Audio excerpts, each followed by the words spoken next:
Hi, this is Perry with pymagic.com, and in this video I'm going to share with you what makes my balloons different from any other balloon artist. Now, whenever you think of balloon animals, I'm sure you're thinking of simple dogs or swords and things like that. Well, in my balloon repertoire, meaning the choices that I give to the kids, they all fall into three very separate categories. And these categories make the balloons more memorable and more fun for the kids. And the criteria for those categories are the balloon either has to be really cute and impressive, it has to be either wearable and really cute, and the third one, it has to be playable, it has to be animated. So I'm going to show you a few examples of each of the categories. The first one is it needs to be really impressive and memorable. So here's just an example. In this case, it's a balloon, actually a big balloon octopus, because I don't want to make the kids just simple dogs and swords that they've seen elsewhere. I want something where they say, wow, this is the best balloon I ever seen, and something that they will keep and remember for a while. So that's the first category.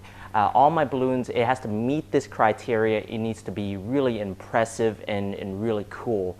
The second one is actually right over here. We have balloon wearable designs. Again, this is cute and impressive, but it's also wearable as actually a bracelet, or I can give the kids a hairband and they actually wear it as a hat.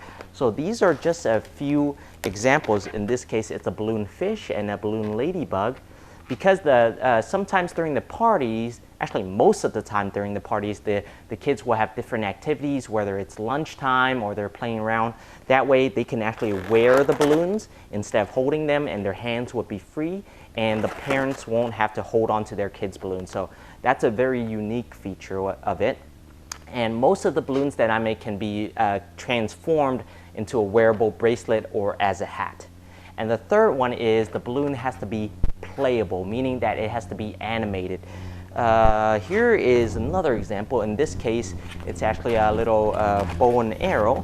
Take the arrow, the bow right over here, and actually shoots. And this is really fun for the kids.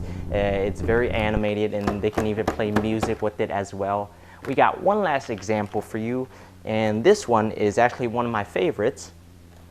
Believe it or not, this is actually made out of all balloons right over here. It looks like magic, but this is actually made out of all balloons, and it's very fun for the kids to play with. So those are just a few examples of the big impressive balloons, the cute wearable balloons, and the playable balloons. And the last one is, even if I'm making simple designs, these are actually a little bit above the standard dogs and swords, because this one, even though it's a dog, you can hear it's a little bit different. It squeaks, and you could play with it, and it's bigger. So those are just a few examples. If you want to check out more of my balloon creations, you could check them out at www.pymagic.com. That's P as in Panther, Y as in Yogurt, pymagic.com.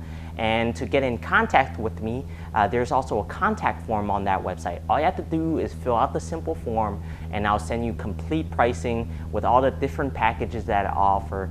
So please feel free to contact me if you have any questions at all.